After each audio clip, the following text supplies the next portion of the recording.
দুইটা আমি আবার রিপিট করি। বিষয়টা হচ্ছে তারা ঘটনার পরপরই এই যে সমীকরণ নামকরণ করে তারা যে একটা অনুসন্ধানী রিপোর্ট ছাপানো, এইটার প্রয়োজনীয়তাটা কেন হলো, what prompted her to do that, সেই জায়গাটা থেকে একটা মোটিভ কাজ করে। একজন সাংবাদিক বলছিলেন যে উনি সরজমিনে দেখেছেন, ছবি তুলেছেন, কিন্তু কোনো হতাহতের ঘটনা দেখেননি। এরকম কিছু উদ্ভট ভিত্তিহীন মিথ্যা তথ্য তিনি প্রচার করেছেন। আমাদের ৭১ টেলিভিশনের ফারজানা রূপা তার সমীকরণ নামীয় একটা অনুসন্ধান রিপোর্ট তিনি প্রচার করেছেন। মনির একটি ইন্টারভিউ আমরা পেয়েছি, সেখানে বিবিসির সাংবাদিকের একটা বক্তব্য আমরা পেয়েছি। গতকালকে আপনারা দেখেছেন যে আপনাদের মাধ্যমে আমাদের পক্ষ থেকে প্রেস ব্রিফিং এর কারণে হেফাজতে ইসলামের যে ঘটনাগুলি গত ১৩ বছর যে বিষয়গুলো নিয়ে আসলে অনেকেই অনেক কথা বলেননি, গতকালকে এই দিবসটি পালন উপলক্ষে অনেকগুলো অর্গানাইজেশন আমাদের হেফাজতে ইসলামের এই ঘটনার উপরে অনেকেই নানান ধরনের কর্মসূচি পালন করেছেন। আমরা ঢাকা বিশ্ববিদ্যালয়ে বিভিন্ন প্রোগ্রাম দেখেছি, বিভিন্ন সংগঠনের পক্ষ থেকে তারা কথা বলেছেন। হেফাজতে ইসলামের পক্ষ থেকেও দেখলাম যে অনেকগুলো তারা কথা বলেছেন, সেখানে অনেকগুলো তারা ডিসপ্লে করেছে। এই জায়গাগুলো থেকে আমরা ওখান থেকে আমাদের ইনভেস্টিগেশনের সহায়ক কিছু তথ্যচিত্র আছে বলে আমাদের কাছে মনে হয়েছে। সেটা আজকে আমাদের হেফাজতে ইসলামের নেতৃবৃন্দদের কাছে আমরা বলেছি যে আপনাদের যেসব তথ্যচিত্র আরও আছে, আমাদের জানার বাইরেও যদি কোনো কিছু থাকে, সেই বিষয়গুলো আমাদেরকে একটু দিয়ে আমাদের তদন্তটাকে সহায়তা করবেন। তারা প্রতিশ্রুতি দিয়েছেন আমাদের সাথে বাকি যে সময়টুকুন আছেন তারা আমাদেরকে এইসব জিনিস, মানে যেসব তথ্য আছে, মামলার সহায়ক বিষয় আছে, এগুলো তারা আমাদেরকে দিবেন। আমাদেরকে আমরা যখন যেভাবে তাদের কাছ থেকে আমরা যেগুলো চাইবো সেগুলো তারা আমাদেরকে দিয়ে সাহায্য করবেন। এগুলি আমাদের সাথে মূলত আলোচনা হয়েছে যে তাদের কিছু কিছু শহীদ পরিবার আছে, আমরা অনেক শহীদের নাম পেয়েছি, কিন্তু শহীদ পরিবারগুলোকে আমরা শনাক্ত করতে পারছি না এখনো। সেইগুলো সম্পর্কে তাদের কাছ থেকে আমরা সাহায্য চেয়েছি। সেই পরিবারের সন্ধানগুলো যদি তারা আমাদেরকে দিতে পারেন তাহলে সেটা আমাদের তদন্তটা আরো বেশি সুবিধা হয়। আরও একটা জিনিস হচ্ছে যে কিছু কিছু জিনিস আপনারা জেনে থাকবেন, সেটা আপনাদের কাছে একটু অবহিত করি। সেটা হচ্ছে যে আমাদের যে গণভবন ছিল, যেটাকে জুলাই স্মৃতি জাদুঘর হিসেবে ইতিমধ্যে রূপান্তরিত হয়েছে, সেখানে আমার সৌভাগ্য হয়েছিল গতকালকে এই হেফাজতের ঘটনাটা বোঝার জন্য, জানার জন্য আমি গতকালকে গণভবন বিশেষ পারমিশন নিয়ে আমি সেই জুলাই স্মৃতি জাদুঘরের থেকে পরিদর্শন করে এসেছি। এবং সেখানে হেফাজতে ইসলামের যে একটা কর্নার আছে, সেখানে অনেক বিষয় তারা ওখানে তুলে নিয়ে এসছেন। সেখান থেকেও আমরা এভিডেন্স সংগ্রহ করবার জন্য কিছু তথ্য আমি সেখান থেকে নিয়ে এসেছি। সেখান থেকেও আমাদের তদন্তে সহায়ক হবে বলে কিছু কিছু জিনিস আমরা সেখান থেকেও পেয়েছি। এই সার্বিক বিষয় নিয়ে আমরা পারস্পরিক মত বিনিময় হয়েছে। গতকালকে এই দিবসটি পালন উপলক্ষে বিভিন্ন অর্গানাইজেশন, বিভিন্ন মিডিয়া চ্যানেল, তাদের মাধ্যমে আমরা কিছু নতুন তথ্য পেয়েছি। যেমনটা পেয়েছি আমরা আমাদের ৭১ টেলিভিশনের ফারজানা রূপা তার সমীকরণ নামীয় একটা অনুসন্ধান রিপোর্ট তিনি প্রচার করেছেন।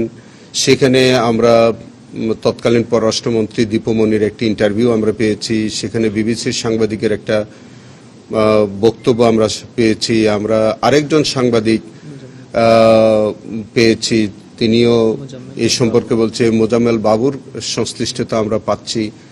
সেখানে যেমন ধরেন কোন একজন সাংবাদিক বলছিলেন যে উনি সরজমিনে দেখেছেন, ছবি তুলেছেন, কিন্তু কোনো হতাহতের ঘটনা দেখেননি।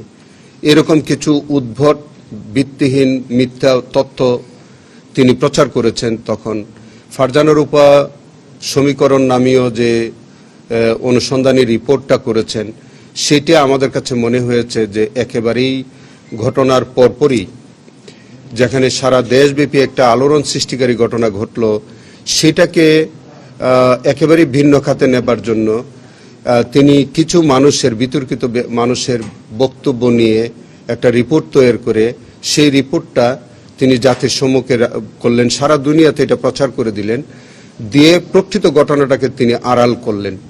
সেক্ষেত্রে এই যে বিষয়টা, তৎকালীন ৭১ টেলিভিশন এবং মোজাম্মেল বাবু, ফারজানা রূপা, তাদের যে একটা ভূমিকা ছিল এই হেফাজত ইসলামের এই ঘটনাটাকে আপনার ভিন্ন খাতে প্রবাহিত করবার জন্য যে একটা প্রচেষ্টা ছিল, তাতে করে আমাদের কাছে মনে হয়েছে যে এইটাও একটা সিস্টেমেটিক ক্রাইমের মধ্যেই ছিল। তারা একটা পূর্ব পরিকল্পনা মাফিক এবং তাদের একটা সিস্টেমেটিক্যালি প্ল্যান ওয়াইজ তারা এই কাজটা করেছে।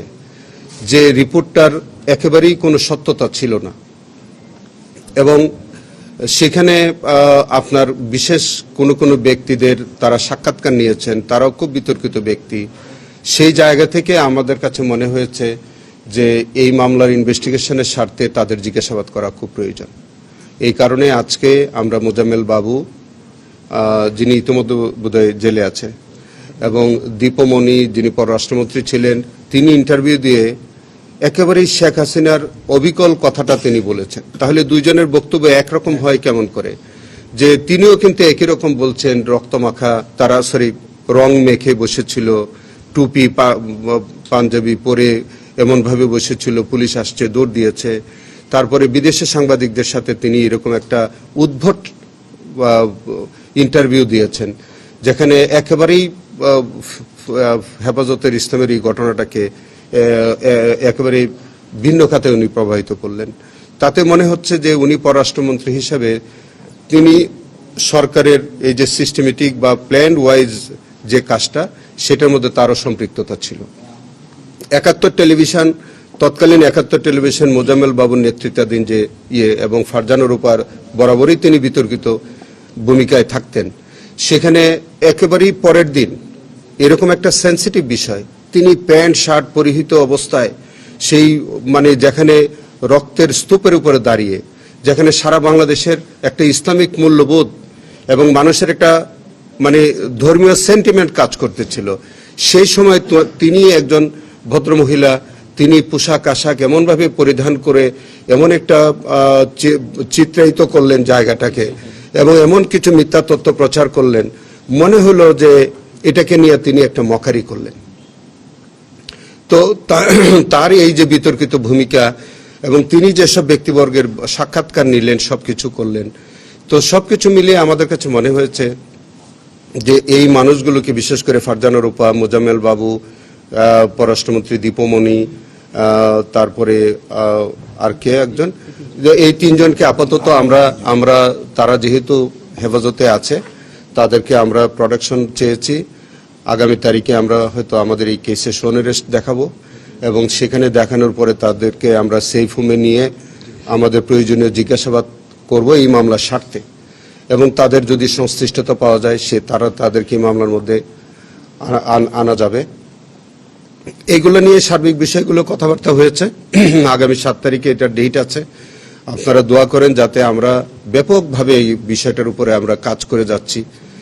আশা করছি যে এর মধ্যেই আমরা ইনশাল্লাহ রিপোর্ট, একটা সাবস্টেন্টিভ রিপোর্ট ইনশাল্লাহ আমরা সাবমিট করতে পারি।